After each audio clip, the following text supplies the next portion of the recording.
दोस्तों, अगर आपको ये कहानी पसंद आई तो इसे लाइक करें, शेयर करें और कमेंट करके बताएं कि कहानी में आपको सबसे अच्छा क्या लगा।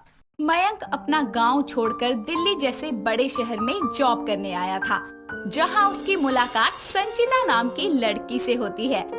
दोनों एक ही कंपनी में जॉब किया करते थे। धीरे धीरे संचिता और मयंक दोनों एक दूसरे से प्यार करने लगते हैं और शादी भी कर लेते हैं। ऐसे ही कुछ समय बाद मयंक की माँ रानी देवी उसको कॉल करती है और बोलती है, हाँ मयंक, कैसा है तू? मैं ठीक हूँ माँ, आप बताओ। यहाँ कब आएगा? माँ आ जाऊंगा ना, मैं बहुत बिजी चल रहा हूँ इस टाइम। बेटा, तुझे तो ना अपनी माँ की याद आती है ना ही अपनी पत्नी की। वो बेचारी दिन रात बस यही सोचती रहती है कि तू कब आएगा, मगर तुझे तो उसकी कोई कदर ही नहीं है। माँ बहुत ज्यादा बिजी हूँ, इतना सारा काम है मेरे पास कि आपसे या किसी से बात करने की फुर्सत भी नहीं है मुझे, मगर कैसे भी करके मैं आपसे बात कर रहा हूँ। हाँ बेटा, एहसान कर रहा है, अब यही दिन देखना तो बाकी था। माँ फोन रखो आप। इतना बोलकर मयंक कॉल कट करता है। तभी वहाँ उसकी पहली पत्नी संचिता आती है, जो कि काफी मॉडर्न थी। शादीशुदा होने के बाद भी वो एक अनमैरिड लड़की की तरह ही लगती थी। जिसके बाद वो मयंक से बोलती है, तो क्या यार, गांव में आखिर रखा ही क्या है?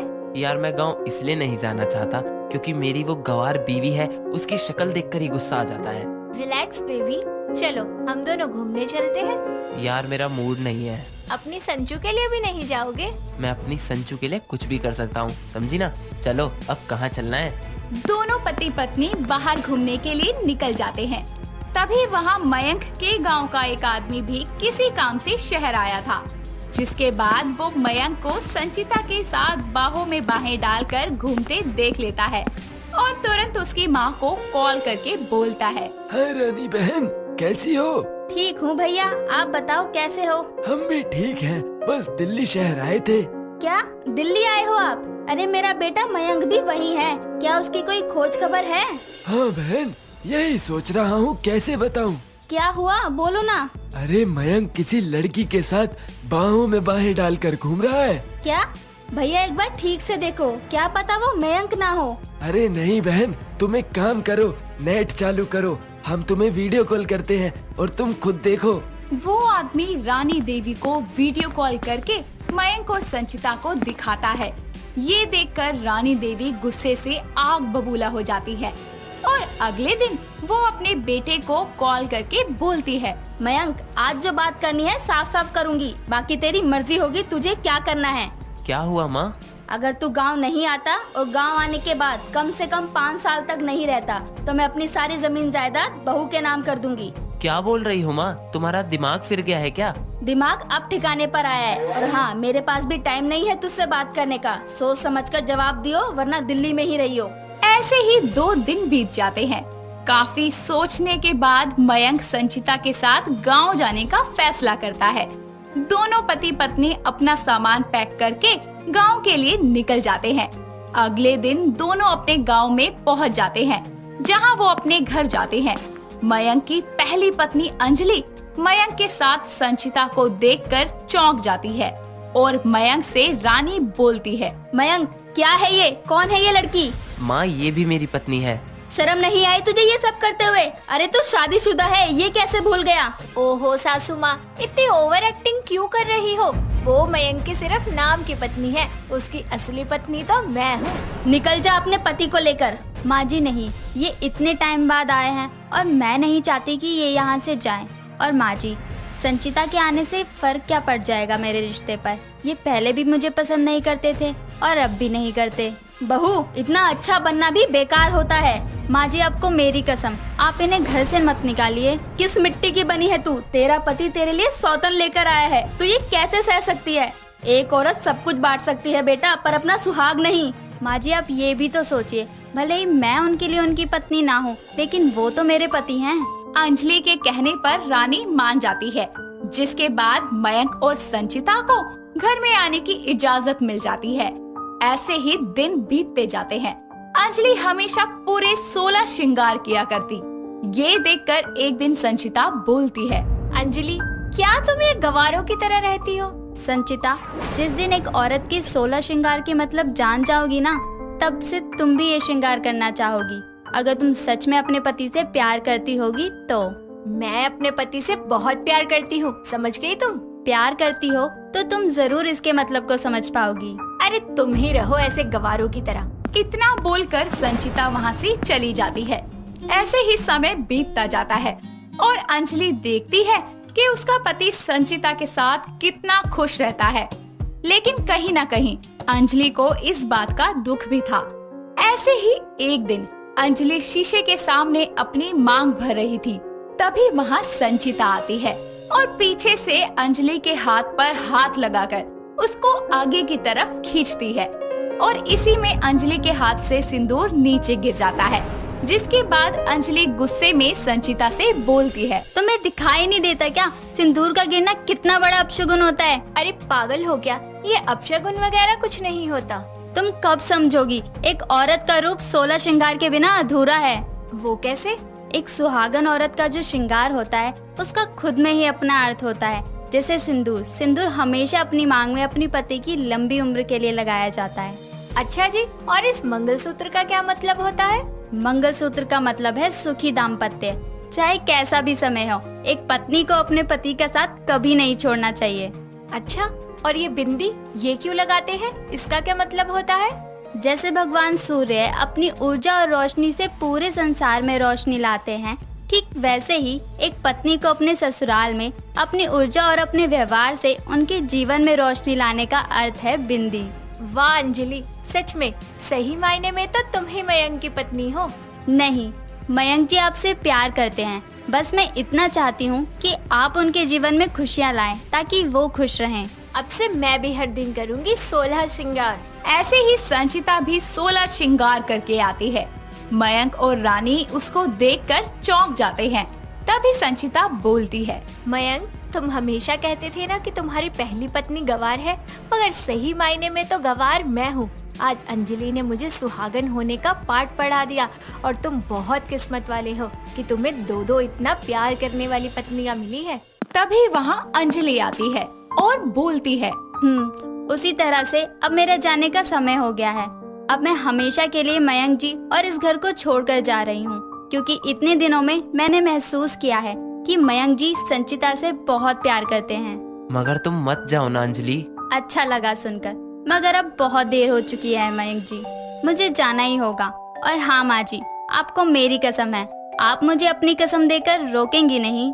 इतना बोलकर अंजलि अपनी सोतन को 16 श्रृंगार का अर्थ समझाकर खुशी खुशी वो घर छोड़कर चली जाती है। अनुपमा एक गांव में रहने वाली सुलझी हुई लड़की थी, जिसका बाल विवाह बचपन में ही सात्विक के साथ हो गया था। शादी के बाद सात्विक शहर में पला बड़ा था, तो वहीं अनुपमा गांव की सीधी साधी लड़की थी, जो अपनी माँ के साथ जीवन बिताती थी। एक दिन अनुपमा की माँ राधा उससे बोलती है, बेटी, अब तो तुम बड़ी हो गई हो और सुना है सात्विक भी अब शहर में नौकरी करके बढ़िया कमा रहा है। मेरा ख्याल है अब सही वक्त है तुम्हारा गुना करके उसके साथ भेज देना चाहिए। अनुपमा ये सुनकर शर्माकर अपने कमरे में भाग जाती है। कुछ दिन बाद राधा अपनी बेटी का गोना करके उसे सात्विक के साथ विदा कर देती है। सात्विक उसे बस में बैठाकर गांव से शहर तो ले आता है, लेकिन वो अनुपमा को पसंद नहीं करता था, जिस कारण वो बस स्टॉप पर ही उसे सारा सच बता देता है और उसे वहीं छोड़कर चला जाता है। उसे जाता देखकर अनुपमा चिल्लाते हुए बोलती है, सात्विक जी सुनो तो, मेरी बात तो सुनो।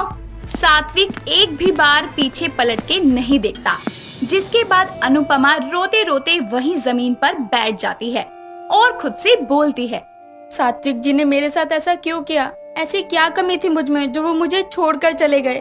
मैं वापस घर भी नहीं जा सकती, क्योंकि अगर माँ को पता लगा कि मेरे पति ने मुझे छोड़ दिया है तो उनको कुछ हो जाएगा। ऊपर से गांव में जो बदनामी होगी वो अलग। इतना कहकर जहाँ अनुपमा दर दर की ठोकरें खा रही होती है, वहीं सात्विक अपने घर आता है, जहाँ उसकी दूसरी पत्नी नीलम दरवाजा खोलती है और उससे बोलती है, आ गए आप, पूरे 2 दिन बाद आए हो, अब मैं आपको कहीं जाने नहीं दूंगी। इतना कहकर नीलम सात्विक को गले से लगा लेती है और सात्विक मन में बोलता है, तुमको छोड़कर कहीं ना जाना पड़े, इसीलिए तो ये सब कर रहा हूँ मेरी जान। अगले दिन सात्विक नाश्ता करके घर से निकल जाता है और नीलम घर का काम खत्म करके शॉपिंग के लिए चली जाती है कि तभी उसे एक औरत रास्ते में बेहोश मिलती है। वो जल्दी से अपने हैंडबैग से पानी की बोतल निकालकर उस औरत के मुंह पर पानी की छींटे मारती है और होश में आने के बाद वो उसे पानी पिलाती है, जिसके बाद नीलम बोलती है, कौन हो तुम और ऐसे बीच रास्ते में बेहोश कैसे हो गई? क्या बात है? कोई परेशानी है क्या? अगर ऐसी कोई बात है तो तुम मुझे अपनी बहन समझकर मुझे बता सकती हो। अनुपमा नीलम को सारी कहानी सुनाती है, जिसे सुनने के बाद नीलम सात्विक को कॉल करके बोलती है, हेलो बेबी, सुनो। जान, अभी मैं बात नहीं कर सकता, बहुत बिजी हूँ, एक मीटिंग है। इतना कहकर सात्विक कॉल कट कर देता है और अपना काम करने लगता है। वही नीलम अनुपमा से बोलती है, अरे अनुपमा, उस बेरहम पति का नाम तो बताओ जिसने तुम्हारे साथ ये सब किया। नहीं नीलम जी, हमारे खानदान में पत्नियां शादी के बाद पति का नाम नहीं लेती। ओहो, तुम औरतें और तुम्हारे पुराने विचार, वो भी उस कंजर के लिए जो तुमको छोड़कर चला गया। खैर, अब तुम क्या करोगी ये तो पता नहीं, पर मैं गांव नहीं जाऊंगी। बस यहीं कोई छोटा मोटा काम देखकर अपनी जिंदगी काट लूंगी। नीलम को अनुपमा की ये बात सुनकर एक तरकीब सूझती है और वो अनुपमा से बोलती है, अच्छा, अगर तुमको कोई दिक्कत ना हो तो तुम मेरे घर चल सकती हो। मुझे एक नौकरानी की जरूरत है, तुमको घर मिल जाएगा और मुझे भी फायदा होगा। ये सुनकर अनुपमा नीलम के साथ चलने को राजी हो जाती है। शाम होने पर जैसे ही सात्विक घर आता है तो अनुपमा उसके लिए चाय लेकर आती है, जिसके बाद वो उसे देखकर चौंक जाता है और वहीं अनुपमा भी चाय का कप नीचे गिरा देती है। जिसके बाद अनुपमा को ये समझने में देर नहीं लगती कि नीलम ही उसकी सौतन है और अब उसे सौतन होने का दर्द सारी उम्र झेलना है।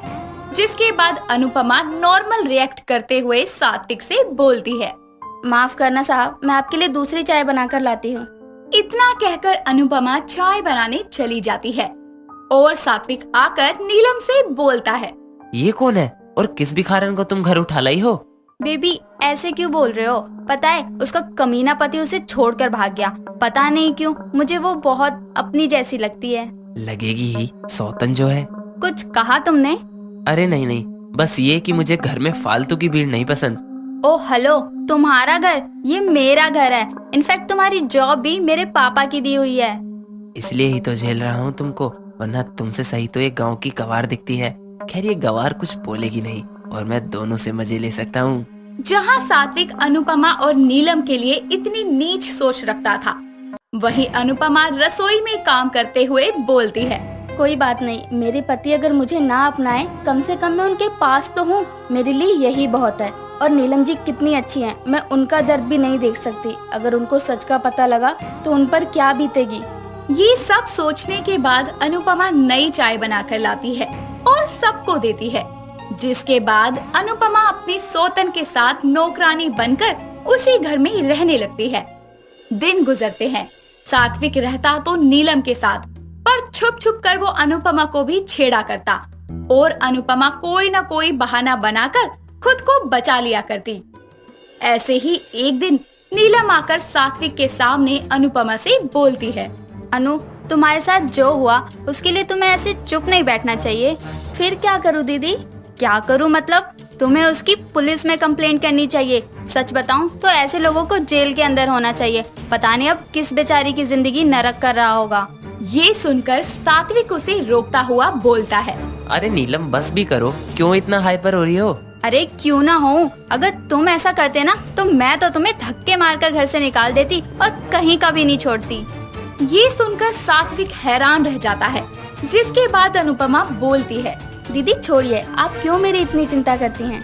पता नहीं अनु, पर मुझसे तुम्हारा दर्द नहीं देखा जाता और मैं खुद को रोक नहीं पाती।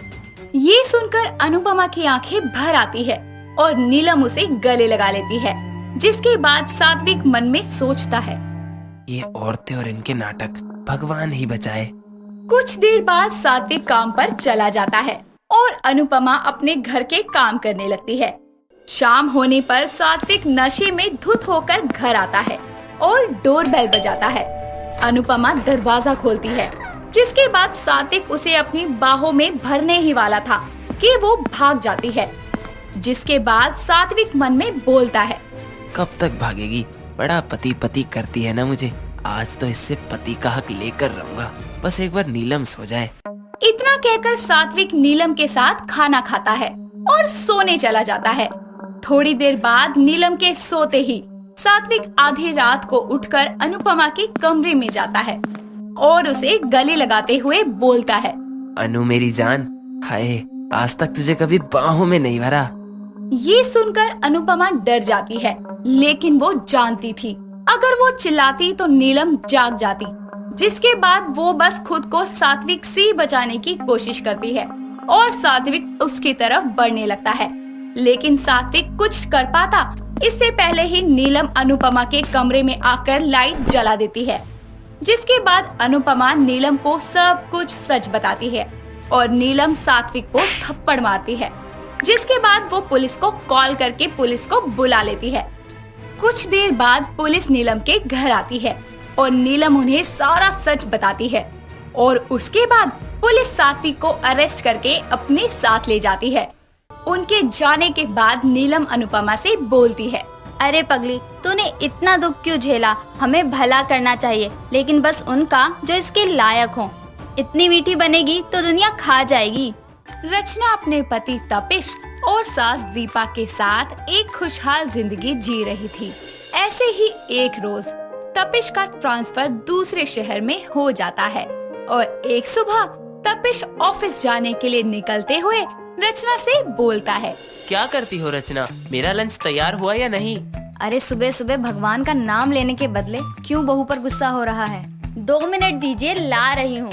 इतना बोलकर रचना जल्दी से तपिश का लंच तैयार करके बाहर जाती है और अपने पति के हाथों में उसका लंच देकर उसे बोलती है, ये लीजिए आपका लंच। देखा मेरी बहू तेरे बारे में कितना सोचती है, और एक तू है उस पे चिल्लाने का एक मौका नहीं छोड़ता। माँ वो तो मेरा प्यार है। अच्छा अब जाओ, नहीं तो आज पहले ही दिन लेट हो जाओगे।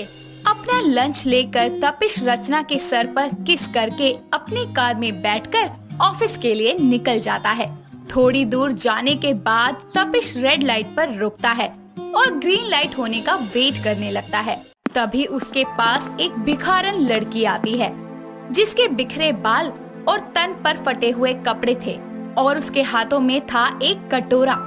उस भिखारन की सुंदरता को ऐसे हाल में देखकर तपिश उसको देखता ही रह जाता है और वो भिखारन उसकी कार की विंडो को हाथ मारते हुए उससे बोलती है, भगवान के लिए मुझ गरीब पे थोड़ा रहम करो साहब। 2 दिन से कुछ नहीं खाया है, बहुत भूख लगी है। थोड़े पैसे दे दो साहब ताकि मैं अपना पेट भर सकूं।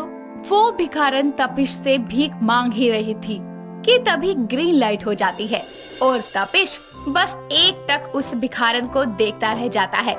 तभी उसके कानों में थोड़ा शोर आता है और गाड़ियां और लोग की आवाज सुनकर वो अपनी कार स्टार्ट करके वहां से ऑफिस के लिए निकल जाता है। ऑफिस जाकर उसको उस भिखारन की याद आती है और वो खुद से बोलता है, ये क्या हो रहा है मेरे साथ? मैं उस भिखारन को भूल क्यों नहीं पा रहा? तपिश उस भिखारन के बारे में सोचते सोचते घर जाने के लिए टाइम देखने लगता है। टाइम होते ही वो जल्दी से अपनी कार की चाबी उठाता है और उसी रेड लाइट पर जा पहुंचता है जहां सुबह उसे वो भिखारन मिली थी। वो चारों ओर उसे देखता है लेकिन वो उसे नजर नहीं आती। तपिश उदास होकर अपने घर वापस आ जाता है। अगले दिन रोज की तरह तैयार होकर वो ऑफिस के लिए निकल जाता है, पर इस बार वो रचना को फोरहेड पर किस किए बिना ऑफिस के लिए निकल जाता है। ये देखकर रचना दीपा से बोलती है, माँ जी, तपिश कल रात से मुझे कुछ ठीक नहीं लग रहे। पता नहीं कहाँ खोए हुए हैं। कहीं कोई बात तो नहीं है ना जो इन्हें परेशान किए जा रही है? उसको क्या होगा बहू, तो बेकार की टेंशन ले रही है। ऑफिस की वजह से थोड़ा परेशान होगा वो सब तो ठीक है माँ जी, पर आज पहली बार ऐसा हुआ है कि तपिश जी मुझे बिना किस किए गए हों। पता नहीं माँ जी, पर मेरा दिल बहुत घबरा रहा है। सब ठीक है बहू, तो बेकार की टेंशन ले रही है। इतना बोलकर दीपा अपनी माला लेकर जपने लगती है और रचना भी अपना ध्यान घर के कामों में लगा लेती है। वहीं तपिश जल्दी से उसी रेड लाइट पर जाता है और आज उसे वो भिखारन उसी जगह भीख मांगते हुए नजर आती है। उसे देखकर तपिश के चेहरे पर एक प्यारी सी मुस्कान आ जाती है और वो अपनी कार को रोड के साइड में पार्क करता है, जिसके बाद वो उस भिखारन के पास जाकर उससे बोलता है, तुम्हारा नाम क्या है और तुम इस उम्र में कुछ काम क्यों नहीं करती, ऐसे भीख मांग रही हो? मेरा नाम तापसी है साहब, और भीख मांगने के अलावा मुझे और कोई काम नहीं आता। गरीब हूँ साहब, मजबूरी है। कैसी मजबूरी? साहब कुछ खाने को है तो दे दो, बड़ी भूख लगी है, या थोड़े पैसे ही दे दो। उसकी आंखों में आंसू देखकर तपिश उससे कोई सवाल जवाब नहीं करता और उसको अपने साथ एक ठेले वाले के पास लेकर जाता है, जहां वो उसको पेट भर के खाना खिलाता है। उसको जल्दी जल्दी खाता देखकर तपिश को बहुत खुशी होती है। खाना खाकर तापसी उसको धन्यवाद देकर वहां से चली जाती है और तपिश घर जाकर भी तापसी के बारे में सोचता रहता है। अब तपिश रोज सुबह तापसी से मिलता और उसको कुछ पैसे और खाना देकर ऑफिस जाता। देखते ही देखते तपिश का अट्रैक्शन बढ़ता जाता है और उन दोनों में दोस्ती हो जाती है। अब वो तापसी को एक फ्लैट में रहने की जगह देता है और साथ ही साथ उसकी जरूरत की चीजों का सारा ध्यान रखता है और अपना ज्यादातर समय उसी के साथ बिताता है। जिसके बाद उसका एक अच्छा सा मेकओवर भी तपिश करवाता है और उसकी पूरी काया पलट देता है। देखते ही देखते दोनों एक दूसरे के प्यार में पागल होने लगते हैं और बहुत ही जल्द तपिश तापसी से छुपकर शादी कर लेता है। वहीं तपिश का बदला हुआ व्यवहार देखकर उसकी पत्नी रचना उससे बोलती है, तपिश, आजकल आप घर नहीं आते और आते भी हैं तो बिना किसी से बात किए चले जाते हैं। आप घर में किसी को टाइम भी नहीं दे रहे, कुछ हुआ है क्या?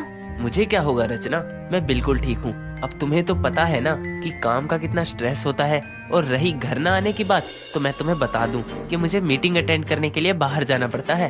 वो सब तो ठीक है, पर तपिश, मैंने देखा है जब भी मैं आपसे बात करती हूँ आप मुझसे गुस्सा हो जाते हैं। आप मेरे कॉल्स और मैसेज का जवाब भी नहीं देते। तो तुम मुझ पर शक कर रही हो? अरे तुम घर में रहती हो इसलिए तुम्हें काम के स्ट्रेस का पता नहीं है। जब खुद बाहर जाकर कमाती और घर चलाती ना, तब पता चलता कि स्ट्रेस क्या होता है। मैं आप पर शक नहीं कर रही, मैं तो बस ये जानना चाहती हूँ कि आपको हुआ क्या है। कुछ नहीं हुआ मुझे। यार मैं तुमसे इतनी बहस कर ही क्यों रहा हूँ, मुझे माफ कर दो। मैं और तुम्हारे साथ नहीं रह सकता, हो सके तो मुझे अकेला छोड़ दो। मेरा जब मन होगा मैं खुद आकर तुमसे बात कर लूंगा। इतना बोलकर तपिश ड्रॉर से गाड़ी की चाबी निकालकर गुस्से में घर से निकल जाता है और तापसी के पास जा पहुंचता है। ऐसे ही कुछ दिन बीत जाते हैं, पर तपिश घर नहीं आता और ना ही रचना के किसी कॉल मैसेज का जवाब देता है।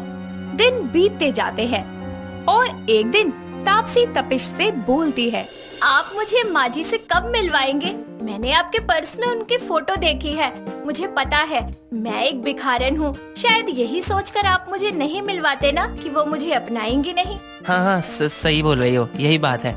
अच्छा तापसी, तुमसे एक बात पूछूं? पूछिए ना। अगर तुम्हें कभी पता चले कि तुम्हारी सौतन है तो तुम क्या करोगी? या तो मैं खुदकुशी कर लूंगी या फिर अपनी सौतन की जान ले लूंगी। अरे मैं कभी बर्दाश्त नहीं कर सकती कि हम दोनों के बीच में कोई तीसरा इंसान आए। नहीं, मैं तापसी को सच नहीं बता सकता। मैं तापसी को कभी खुद से दूर नहीं होने दूंगा। मुझे उससे रचना की सच्चाई छुपा कर रखनी होगी। ये सोच वो तापसी को गले लगाकर ऑफिस के लिए निकल जाता है। वहीं समय के साथ रचना की तबीयत बिगड़ने लगती है। अपनी बहू की ये हालत देखकर दीपा अपने बेटे के ऑफिस जाने के लिए घर से निकलती है। तभी रास्ते में उसकी टक्कर तापसी से हो जाती है। तापसी दीपा को देखकर रास्ते में ही उसके पैर छूकर आशीर्वाद लेती है। ये सब देखकर दीपा उससे बोलती है, तुम कौन हो? मैंने तुम्हें नहीं पहचाना। पर मैंने आपको पहचान लिया माँ जी, मैं आपकी बहू हूँ तापसी। मैंने तपिश के पर्स में आपकी फोटो देखी थी। नहीं, तू मेरी बहू नहीं है, मेरी तो एक ही बहू है, वो भी रचना। और तू मेरे बेटे को कैसे जानती है? माँ जी मैं आपकी बहू हूँ तभी तो आपको और उनको जानती हूँ, बस आप ही मुझे नहीं जानती। अरे क्या बकवास करे जा रही है? कहा ना कि मेरी एक ही बहू है रचना, उसके अलावा मैं किसी को कभी भी अपनी बहू नहीं मानूंगी। दीपा की ये बात सुनकर तापसी हैरान हो जाती है और दीपा उसको सच से रूबरू करवाती है, जिसके बाद उसे घर लेकर जाती है। ये सब देखकर तापसी तपिश को फोन करके घर बुलाती है, जहां आकर तपिश सबसे बोलता है। मैं आप सबको सच बताने ही वाला था। कब बताती? जब रचना मर जाती तब। मुझे लगा था आप एक अच्छे इंसान हैं, जिसने मुझ भिखारन से शादी की, उसकी जिंदगी संवारी। लेकिन अगर आपका असली रूप पता होता ना, तो मैं भिखारन बनकर अपनी जिंदगी जीना मंजूर करती, लेकिन आपसे शादी नहीं करती।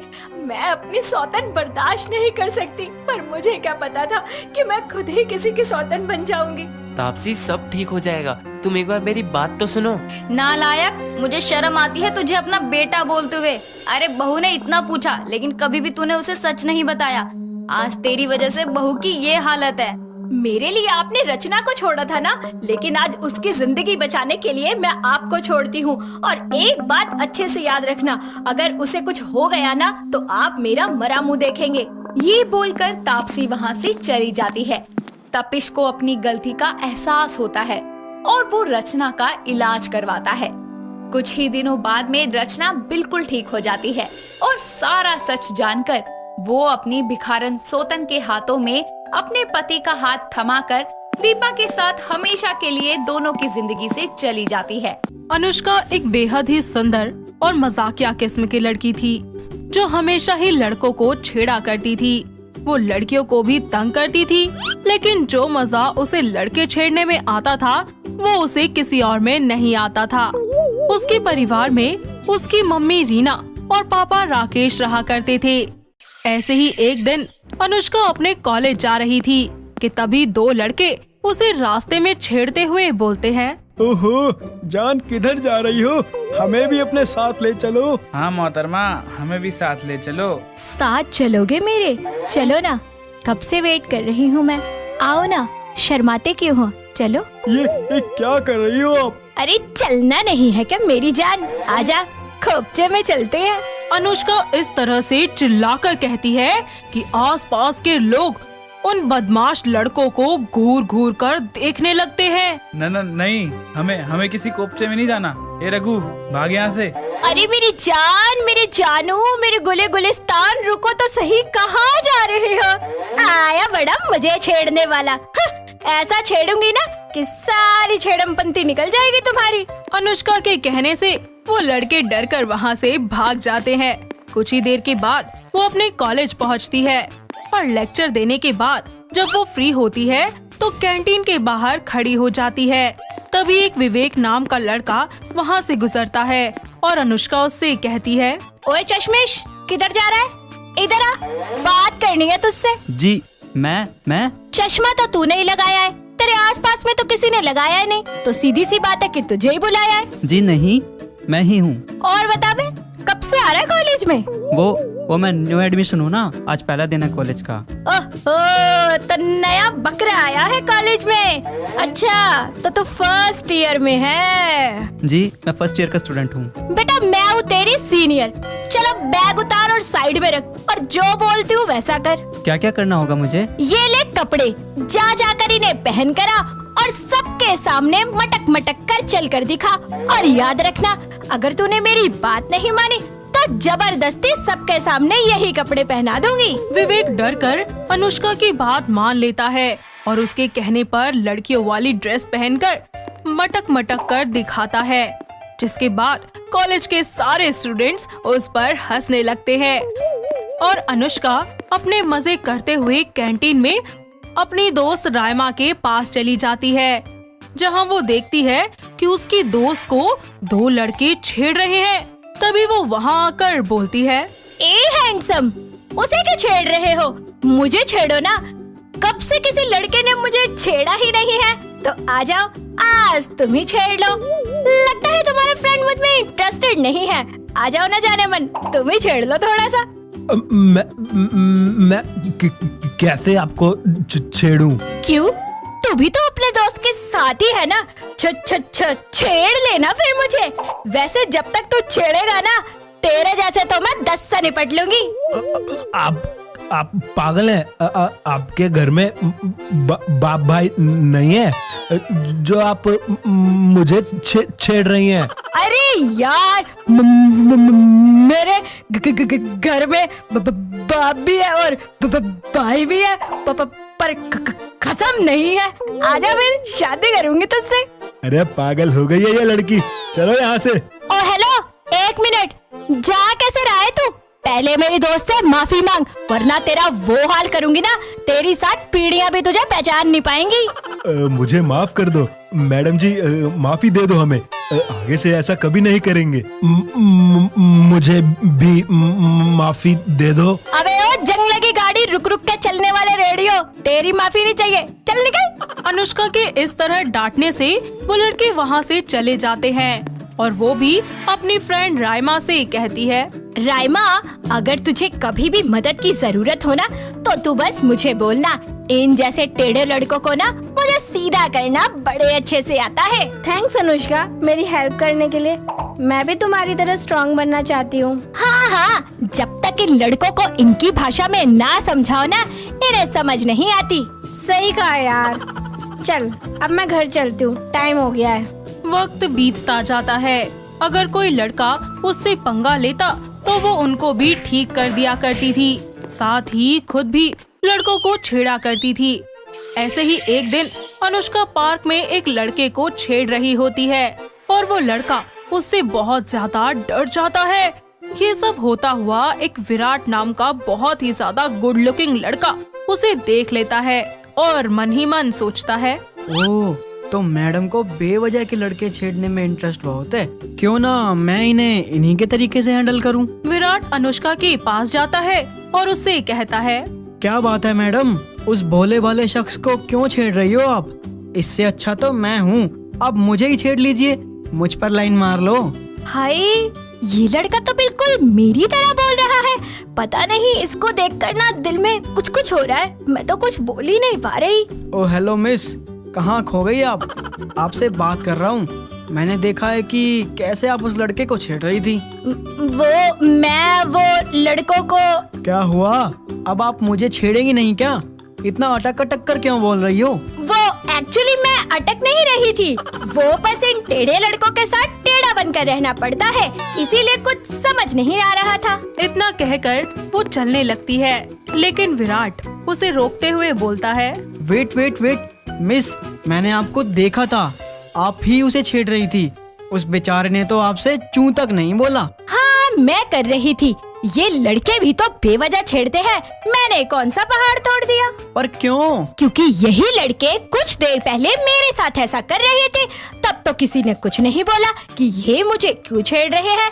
मैंने सीधी बनकर जब तक बात रखी तब तक ये मेरे सर पर चढ़ते रहे, पर जब मैंने टेढ़े होकर इनका जवाब दिया ना, तो सारे के सारे उल्टे पैर भाग गए। ओह सॉरी, मुझे लगा आप ऐसे ही करती हैं।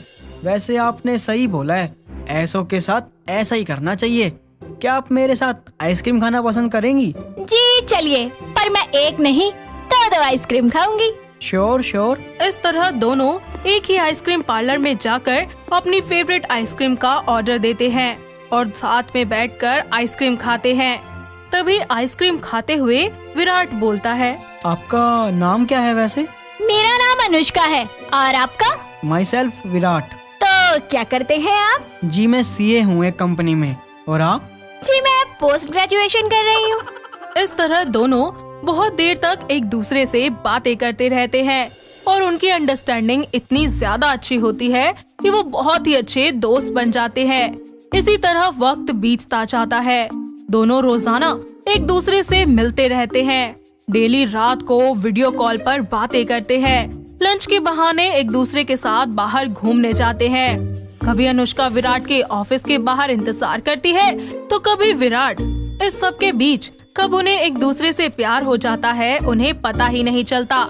ऐसे ही कुछ समय बीत जाने के बाद दोनों अपने अपने घर वालों को अपने इस रिश्ते के बारे में सब बता देते हैं और उनसे शादी की सहमति भी ले लेते हैं। दोनों के परिवार वाले अपने बच्चों की खुशी के लिए उनकी शादी करवाने का फैसला करते हैं और अगले ही महीने बड़ी ही धूमधाम से दोनों की शादी हो जाती है।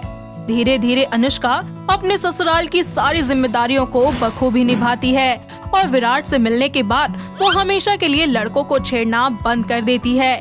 साथ ही उसके साथ मिलकर अपने जिंदगी में खुशी खुशी रहने लगती है। रिचा बड़ी ही इश्किया मिजाज की लड़की थी।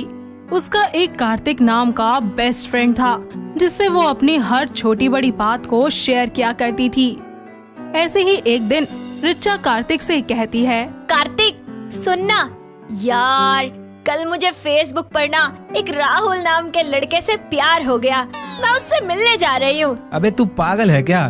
तुझे रोज किसी न किसी से प्यार हो जाता है। अबे तू मेरी बातों को कब से सीरियस लेने लग गया? कैसा प्यार हुआ है तुझे, सच्चा या फिर? सच्चा क्या झूठा क्या मुझे तो यही नहीं पता। मैं बस इतना जानती हूँ कि मुझे प्यार हो गया और कल तू मेरे साथ जा रहा है। तू मेरे प्यार को कब समझेगी यार? कहाँ खो गया तू? चलेगा या नहीं बता? हाँ मेरी माँ, चलूंगा। खुश।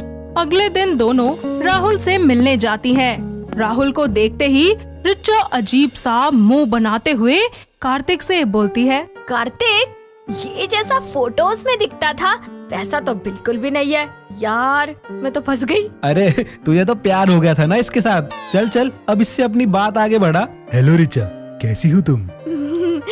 जी मैं ठीक हूँ। रिचा जी, क्या ये आपके भाई हैं जो आपके साथ आए हैं? Oh no no, he is my best friend. अबे बहन होगी तेरी। नहीं नहीं, मैं रिचा से बहुत प्यार करता हूँ। ओ भाई साहब, ये मेरी गर्लफ्रेंड है, समझा? रिचा जी, आपने हमसे कहा कि आप हमसे प्यार करती हैं और ये क्या, ये आपका बॉयफ्रेंड है? अरे राहुल जी, मैं तो आपसे एज अ फ्रेंड प्यार करती थी, आप तो कुछ ज्यादा ही समझ गए। राहुल वहाँ से गुस्से में चला जाता है। ऐसे ही कुछ दिन बीत जाते हैं और रिचा अपने दोस्त कार्तिक के साथ मेट्रो में ट्रेवल कर रही होती है। तभी उसके सामने एक स्मार्ट सा लड़का उसे दिखाई देता है, जिसे देखते ही उसके दिल में घंटियां बजने लगती हैं और वो उस पर लट्टू हो जाती है। तभी वो कार्तिक से बोलती है, ओए कार्तिक सुन, इधर आ। वो देख लड़का, यार मुझे उससे देखते ही प्यार हो गया, प्लीज तुम मुझे उसका नंबर ला के दे देना। बड़ा ही अजीब प्यार है तेरा, कभी भी किसी से भी हो जाता है। प्लीज यार किसी तरीके से उसका नंबर ला देना। तू मेरा दोस्त है ना, अच्छा वाला सच्चा वाला प्यारा वाला ला देना। बहुत प्यार करता हूँ। क्या? अरे एज अ फ्रेंड मोटी। प्लीज मेरी विश पूरी कर दे। कार्तिक उस लड़के के पास जाता है और उससे कहता है, एक्सक्यूज मी, वो मेरा फोन नहीं मिल रहा, तो क्या आप मेरे फोन पर एक बार फोन कर देंगे?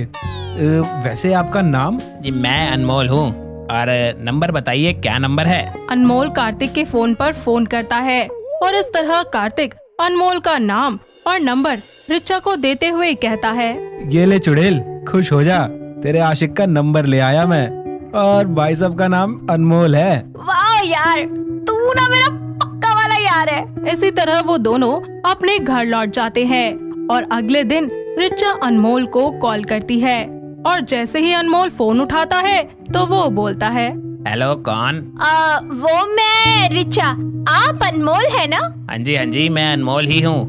वैसे आप बताइए आप कौन? जी मैं आपको कैसे बताऊँ कि मैं आपकी कौन हूँ, बस इतना जान लीजिए कि आप ही की कोई चाहने वाली हूँ। क्या मेरी चाहने वाली? और ये ली, ऐसा भी है क्या? हाँ जी, क्या करते हो आप? जी मैं तो आपसे प्यार करता हूँ। सच में मैं आपसे बहुत प्यार करती हूँ। लेकिन वो क्या है ना, मैं देखना चाहता हूँ कि मुझे प्यार करने वाली है कैसी। अरे एकदम मस्त पटाखा, रुको अभी फोटो सेंड करती हूँ व्हाट्सएप पे। रिचा अनमोल को अपनी पिक्चर सेंड करती है और दोनों एक दूसरे को पसंद आ जाते हैं। साथ ही रात दिन वो दोनों एक दूसरे से बातें करने लगते हैं। ऐसे ही कुछ हफ्ते बाद दोनों एक दूसरे से मिलने का प्लान बनाते हैं। रिचा ये बात कार्तिक को फोन करके उससे शेयर करती है और अगले दिन रिचा कार्तिक को लेकर अनमोल से मिलने एक रेस्टोरेंट में जाती है।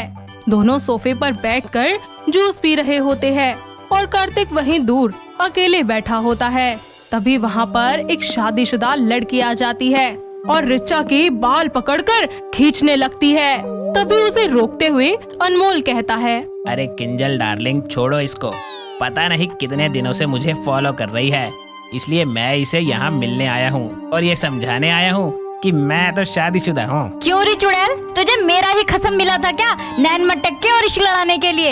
ये एक नंबर का झूठा आदमी है। इसने मुझे कभी बताया ही नहीं कि ये शादीशुदा है, वरना मैं इससे कभी बात ही नहीं करती। अगर थोड़ी भी इज्जत हो ना तो दोबारा ये सब मत करना। संभाल सकती हो ना तो अपने इस हलकट पति को समझाओ, समझी? कार्तिक रिचा को लेकर वहाँ से चला जाता है।